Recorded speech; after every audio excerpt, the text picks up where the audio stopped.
Welcome to the Bumpaholics Podcast. The Bumpaholics Podcast serves our community by providing education on fertility, pregnancy, birth, postpartum, lactation, and parenthood. The overall mission is to support expecting parents so they can be more well-rounded and empowered to make informed parental decisions in their journey through parenthood.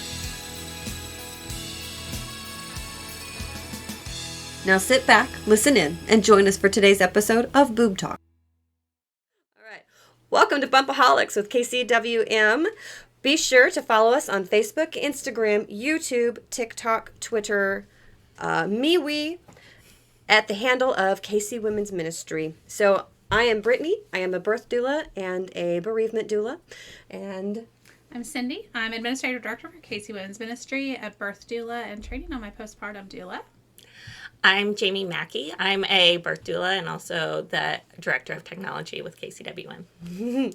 All right, so today we are going to be talking about breastfeeding beyond infancy, something that each of us has some extensive experience with. Yeah, definitely. So my breastfeeding journey, I've got 3 children. I first breastfed for 2.5 years. We had a really fun cold turkey weaning experience with him. And then my daughter breastfed to about 22 months.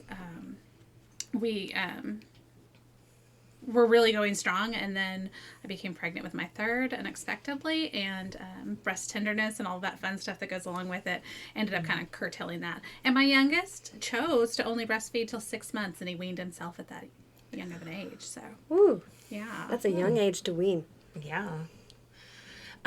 So I'm a mom of 2. My oldest is going to be turning 6 in like a week.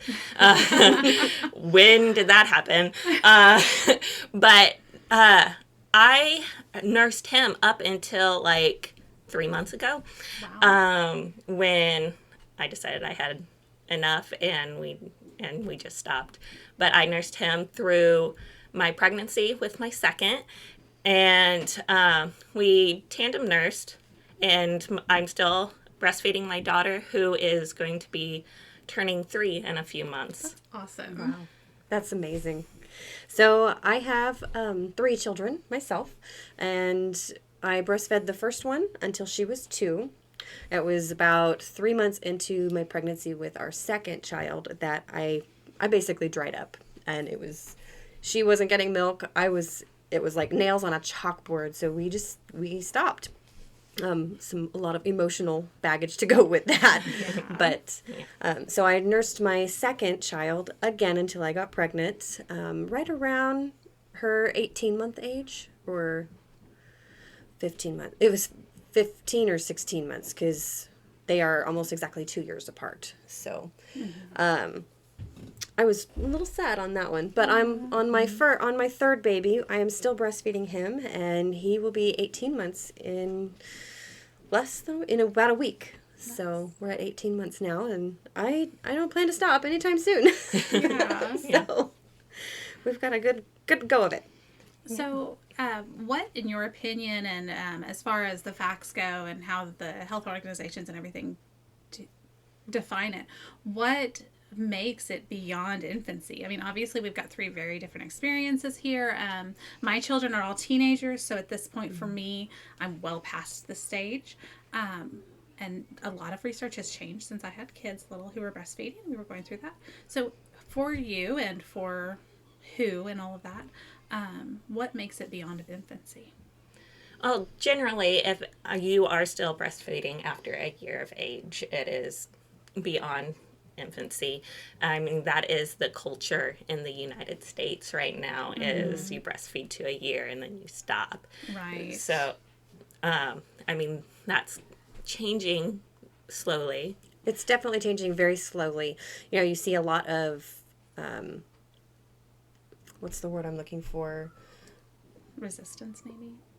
Resistance, but, people don't like to tell people that they're still breastfeeding when their baby is 2 years or 3 years or 5 years. So a lot of shame. Yeah, there's shame to it. There's negative connotations associated with breastfeeding. I can remember apologizing to people that I was still nursing my child. Even my child's pediatrician I remember saying, I'm so sorry, I've tried so hard to wean him, but he just won't. And now looking back, I wish that I had just been able to enjoy that instead of feeling ashamed for doing something that was so right for my child. Yeah, and he clearly got comfort from that. Absolutely. He clearly wasn't ready to stop. He's 20. He's not still nursing, I promise. Are you sure? I'm positive. They always stop. They always stop. They do. They do eventually stop, yes. Now, I have had to night wean my third baby now. You know, my first two, they just kind of gradually night weaned themselves, but my third, he just keeps waking up at night. And I'm like, I'm done with this waking up at night. Although I get him to bed and then one of the other ones wakes up. So really, has it helped me? Maybe I'm waking up a little less frequently. But, you know. Oh, see, I tried to night wean my first when we were trying to get pregnant because my body would not let me get pregnant while I was still breastfeeding at night.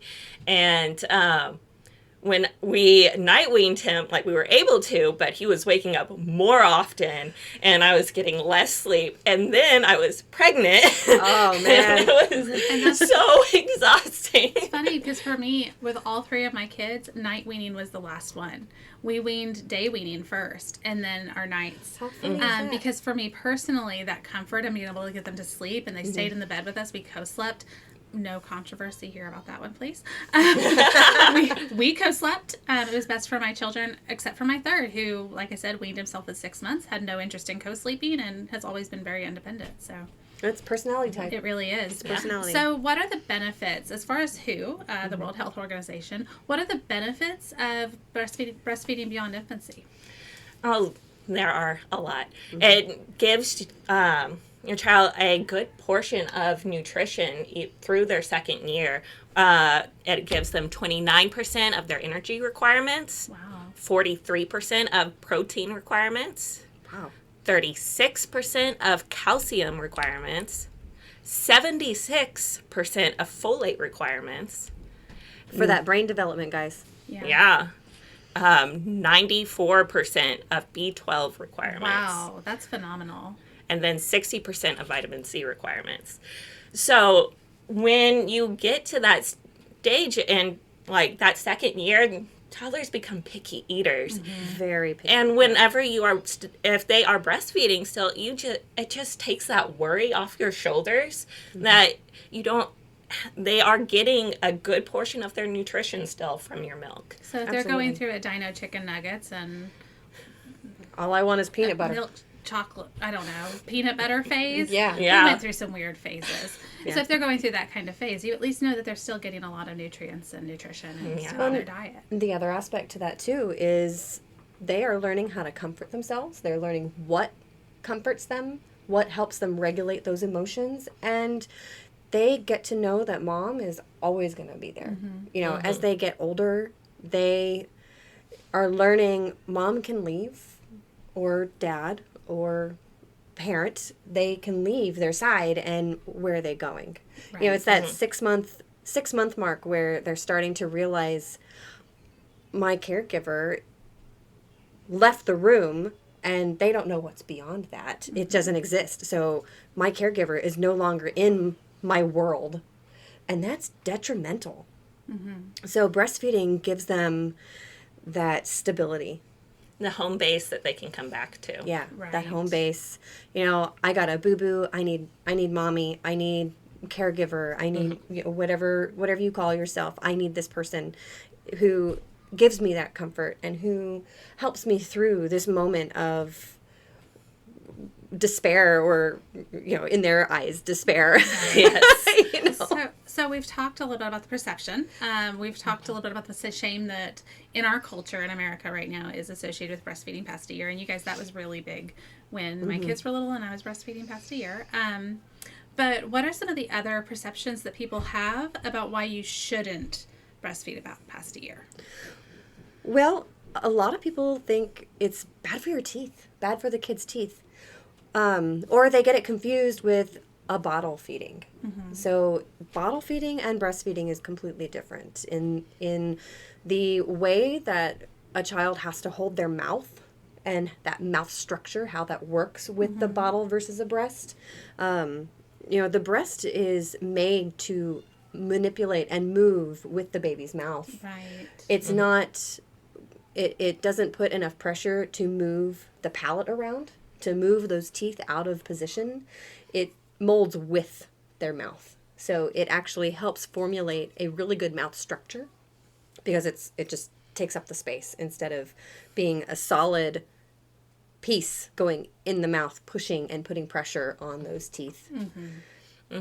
And the way that the breast, like whenever a child is nursing, the way that they have to suck and actively participate to get the milk out of the breast, whereas with a bottle, it can kind of just keep coming. And like, especially, you hear that bottle feeding to sleep is going to be bad once they have teeth because they can get cavities because the milk pulls in the back of the mouth, but it doesn't work the same way with breastfeeding because they have to be suckling to get that milk.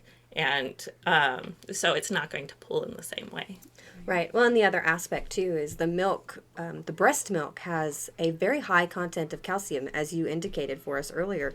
That calcium content, it goes on those teeth and actually helps keep the teeth strong and build them. And it's antibacterial, so it has much less of an opportunity for bacteria and plaque to build up on the teeth because it's antibacterial, because it has all these healthful contents. And it has little to no sugar in it, like your basic sugar from juice, which you definitely don't want to let a child go to sleep with after drinking juice without brushing your teeth. But it's okay for a kid to go to sleep without brushing their teeth after having breast milk. I mean, have them brush their teeth and then give them breast milk. You're totally fine. Their teeth are going to be perfect, pristine. It's better for their teeth in that capacity than any other drink, except maybe water. But that's awesome. Yeah. So, let's say I've decided I'm going to do extended breastfeeding. I'm a new mom. I'm going to do this. How long should I expect to breastfeed? What's natural, and what if I was really just letting this be baby led or mother led? So there was some research done by a anthropologist named Catherine A. Detweiler, and she compared certain milestones in humans to primates, which are biologically the closest to humans, to try and figure out what that natural weaning age is for humans. And she determined that it was between 2.5 and 7 years. Oh, wow. 7 so years. it's a big bracket. Yeah. But a lot of that also depends on your geographical area, on your economic status. It really does. What do you have available? If breast milk is all your child is eating, they're going to eat that for 7 years. Yeah. And it's also going to depend on your... Lost my thought. I like that you brought up economic status because here in America, one of the biggest barriers is that economic status.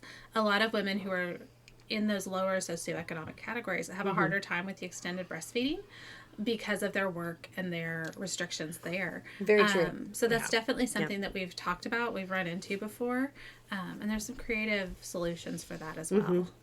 Definitely. Having that support network is paramount to extended breastfeeding. And I'll be honest, that's one of the reasons why night weaning was the latest for me. Yeah. It was easy. I was able to continue breastfeeding at night, even though I was working during the day, and it gave me that connection with my kids. Yeah. Well, working during the day and having a baby who is beyond one, that perception is, oh, well, your baby's a year old. What do they need milk for? Right. Why do they need breast milk? So you don't need to have this break to go pump for your baby. Yes, the laws don't protect your pumping rights after a year, which is awful. It's like whenever I was working, we were allowed to have like special parking spaces to go to so that we could take a lunch break to go to the daycare that was provided by my job. How awesome. But you only got that until your child was 1 year old. Oh. Oh. So they presume after a year You're going to stop. You're going to stop. Yeah. Which that's a hard presumption. I mean, that's definitely a presumption that shouldn't occur. I mean, that's sitting here saying, I am going to limit you because I don't believe you're going to continue going beyond this point. And that you still need to express the milk, which becomes uncomfortable after so long. Yeah. Yeah. So, what is some of the research? I know we've talked a lot about, weaning and all of that, but what does the World Health Organization and UNICEF, because we know that extended breastfeeding is more common in other parts of the world. So what do those two organizations say about extended breastfeeding? So their recommendation is to breastfeed a minimum of 2 years, and they do not cap how long it is beneficial for you to breastfeed your child. And what about the American Academy of Pediatrics? Do they have anything on that? They recommend up to a year, or a minimum of a year, and then beyond. So a minimum. Well. A minimum. That language is really important. Yes, I think a lot of people hear a year and they just stop there, but it really is that a minimum of 1 year. Yeah. Yep. That is a very important distinction. Yeah. Minimum means, you breastfeed to a year and hopefully you continue. Right. It is best to continue. And it's best to continue for as long as the child wants to continue, as long as the child and the parent are comfortable to continue. And that's really important. Moms, please keep in mind, if you're not comfortable continuing, that's okay. Yeah. This is not something that you have to continue just because it's best for your child, or just because someone told you that it's best for your child, or just because it needs to work for you. It really has to be something that works for both of you. Yeah. It's a relationship. It really is. You can't continue a relationship if one of the parties is not wanting to continue. And I've talked to a lot of mothers who, after a certain point, start having an aversion, who start relating some stress with that. And at that point, it's time to stop. Your child picks up on those things, and it's just not a good relationship anymore. So those are good reasons to wean, and those are good cues that it's time to wean. And, throughout the duration of breastfeeding, your relationship with your child does change. It does. Not just at that end point, but throughout. Yeah. So, I know with mine, they're as a baby, as that first newborn baby, that's totally different than with an 18-month-old baby who, they're not feeding just for the nutrition and just because they're hungry. Whereas a newborn is going to feed because they're hungry. And because that's their only source of nutrition, and that's their only source of calories and food to help them grow. So that relationship definitely expands and becomes more emotional and investment in that child and in the child's investment in their parent. And there's just some really precious times with those older nursers. Oh, just those so cuddles sweet. are the sweetest cuddles I ever know. had. Their little face just looking up at you while they breastfeed, it's just the greatest. My daughter always used to like to touch my face while she nursed as she got older, so she would caress. It was the sweetest thing in the world. My son tends to rub the other breast. I'm like, stop it. Yeah, that's a little not. Yeah, I remember that too. Yeah. Yes. Oh, I hate the twiddling now. It's like my daughter always wants to twiddle with the other nipple, and I'm like, no twiddling. And so she tries to compromise with me by just holding it. No, I just want to hold it.